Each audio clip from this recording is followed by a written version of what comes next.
గురుజీ సికింద్రాబాద్ నుంచి ఆనంద్ కాలర్ లైన్లో ఉన్నారు. వారితో మాట్లాడదాం. Hello, hello madam. నమస్కారం అండి ఆనంద్ గారు. నమస్కారం మేడం. నమస్కారం అండి. ఎవరి గురించి తెలుసుకోవాలనుకుంటున్నారు? నా గురించే మేడం. మా తప్పకుండా అండి. ఫ్యామిలీ మీ నక్షత్రం చెప్పండి. మేడం, నాకు ఏమి తెలియదు మేడం అవంతి అలాంటివి. సుమారు ఎంత వయసు ఉండొచ్చు మీకు? 45 నుంచి సుమారు 45 ఉంటాయి మేడం. సరేనండి, మాట్లాడండి గురూజీతో. నమస్కారం అండి.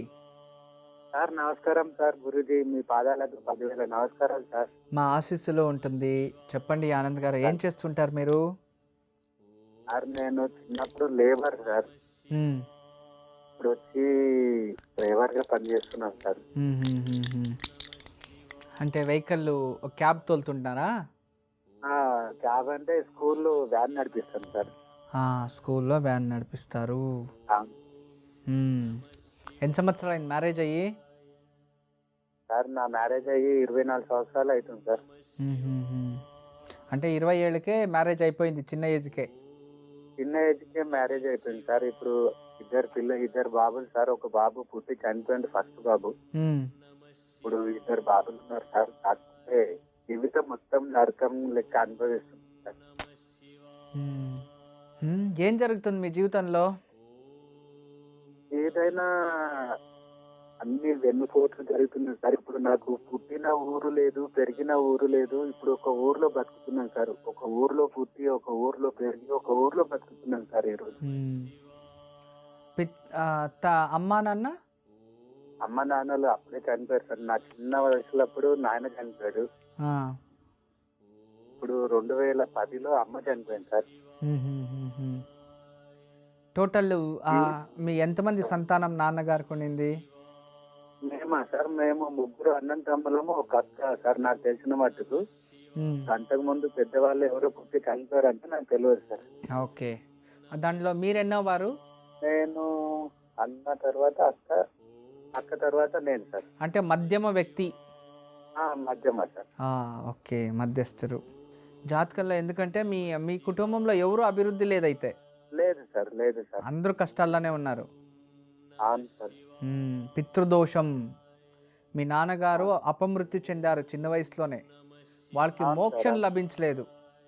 అవును వాళ్ళకి సార్. ఎప్పుడైతే మోక్షం దొరకలేదో ఆ ప్రేత శాపం అని వచ్చింది. ఎప్పుడు కూడా తల్లిదండ్రులు ఎవరైనా అపమృత్యు అలా జరిగిందంటే వాళ్ళకి మోక్షం ఇవ్వాలంటే ఆ ప్రేతము మోక్షం ఇవ్వకుండా చూసుకుంటుందంట. ఆ కర్మ అది ఎక్కువ అవుతూ ఉంటుంది మనకి, ఏదో ఒక డిస్టర్బెన్స్. తర్వాత మర్చిపోతాం. ఆ ఒక ప్రేతం ఎంతైతే ఆ మోక్షం దొరకకుండా తిరుగుతూ ఉంటుందో అంత కర్మ ఏదో తెలియకుండా వంశాభివృద్ధి, ఎవరికైతే మగపిల్లలు ఉంటారో, ఎవరైతే అభివృద్ధి మగపిల్లలు అయి ఉంటారో వాళ్ళపైన కర్మ వస్తుంది. అలాగే మీ పైన కూడా వచ్చింది. అందుకే మీ జీవితంలో మీకు 12 సంవత్సరాలకే కష్టం స్టార్ట్. ఆ రోజు నుంచి ఈ రోజు వరకు ఎండలేదు మీ కష్టం అనేది. నమస్తే గురూజీ, చాలా హ్యాపీగా ఉంది, సంతోషంగా ఉంది. మీ మంచి కాల్ తల్లి, గురించి శుభమమ్మ. ఎన్నో ఎస్ఎంఎస్లు చేశాను స్వామి. మీ పాదాలకు శతకోటి వందనాలు స్వామి. మా ఆశీస్సులు తల్లి. మా అమ్మాయి సుశీల గురించి సుస్మిత అండి పేరు. సుష్మిత. అయితే సుశీల అని కూడా పిలుస్తారండి కాలేజీలో. సుశీల అని పెట్టామండి స్కూల్లో. ఏం చదివింది అమ్మాయి? ఆ అమ్మాయి బీటెక్ ఫైనల్ ఇయర్ చదువుతుందండి ఇప్పుడు. ఓకే, సుష్మిత బాగుంది తల్లి. జన్మజాతకం చాలా మంచిగా ఉంది.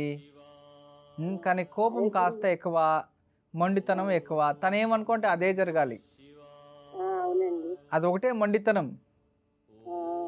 ఎక్కడ కాంప్రమైజ్ అవ్వదు ఏ విచారంలోనూ. ఎడ్యుకేషన్ బాగుందమ్మా, మంచిగానే చదువుతుంది. చదువుతుంది, బాగా కష్టపడుతుంది. కానీ గురువు గారు ఫస్ట్ ఇయర్ లో మ్యాథ్స్ పోయింది అంది. ఇప్పటి వరకు 4-5 టైమ్స్ రాస్తానే ఉంది గురువు గారు. అది మాత్రం క్లియర్ అవ్వట్లేదు. అంటే అమ్మాయికి బాగానే ఉంది, ఎడ్యుకేషన్ చాలా మంచిగా ఉంది. ఎందుకు ఇలా చేసుకోంది? ఇప్పుడు ప్రజెంట్ అయితే అష్టమ గురువు వేరే ఉన్నాడు, ప్రాబ్లం లేదులేండి. అష్టమ గురువు ఉంటే రాసింది గురువు గారు. ఒక 20 days అవుతుంది. ఆ సబ్జెక్ట్ కూడా రాసింది. 4-1 రాసింది గురువు గారు. అయితే అది ఫ్యూచర్ లో మ్యారేజ్ విషయం గానీ, ఎలా ఉంటుందా అని ఒక అతను చెప్పాడు స్వామీజీ. మ్యారేజ్ విషయంలో కొంచెం ఏదో కలహాలు ఉన్నాయి అది ఇది అని చెప్తే దాని గురించి భయంగా ఉంది. ఎన్నో SMS చేశానండి మీకోసం. మీరేమి భయపడకండి సుష్మిత. రోజు మీ ప్రోగ్రామ్ చూస్తా ఉంటామండి.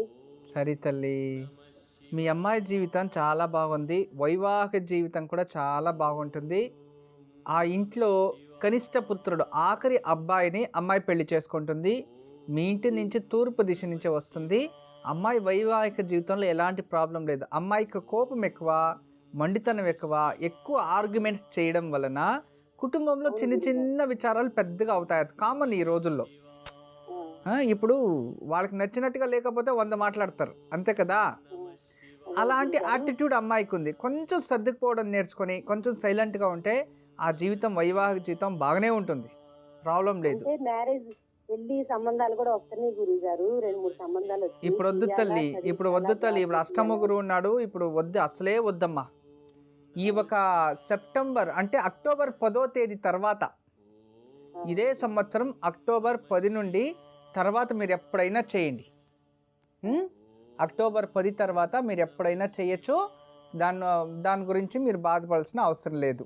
కానీ అమ్మాయి జన్మజాతకంలో వైవాహిక జీవితం బాగుంటుంది అని ఉంది. మీరేం కంగారు పడకండి, శుభం జరుగుతుంది. అమ్మాయి జాతకం బాగుంది. కానీ ఈ ఒక లేదు, జాబ్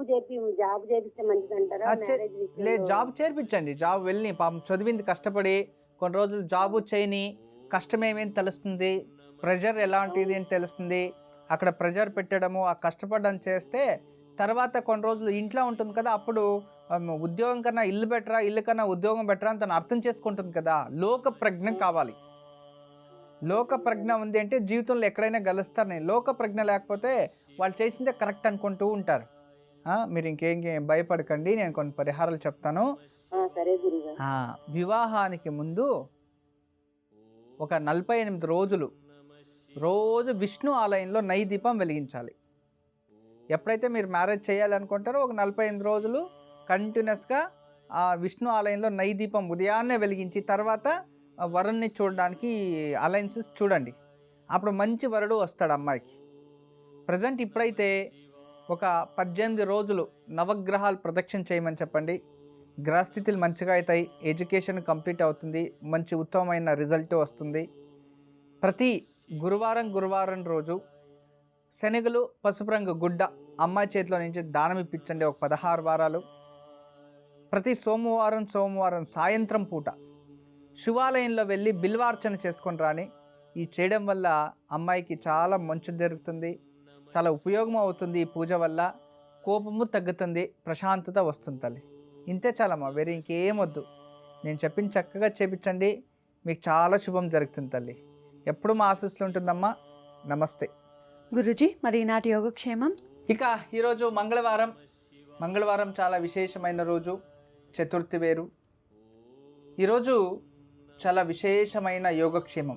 ఎక్కడైతే కుటుంబంలో మంగళ కార్యాలు జరుగుతూ ఉండదో, వివాహాలు జరుగుతూ ఉండదో అలాంటి ఇంట్లో ఈరోజు చక్కగా ఇంట్లోనే నరసింహస్వామి విగ్రహం కానీ ఫోటో కానీ ఎక్కడైనా ఉంటే ఆ విగ్రహానికి ఫోటోకి ఒక యథాశక్తి పసుపు రంగు పుష్పాలు పెట్టి ఒక కంచంలో చిన్నవి 2 కంచాలు తీసుకొని అందులో పసుపు నీళ్ళు వేసి అందులో 2 మట్టి ప్రమిదలు పెట్టి నెయ్యి దీపం వెలిగించాలి.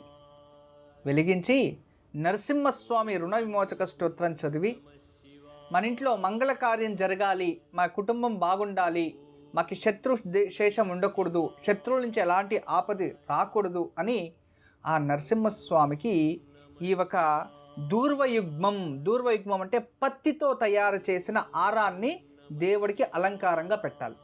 యథాశక్తి అర్చించి దేవుడికి ఏదైనా ఎర్ర కండ చక్కెర అలాంటిది ఏదైనా షుగర్ క్యాండీ అంటే కదా, ఎర్ర కండ చక్కెర, ఎర్ర స్ఫటిక బెల్లం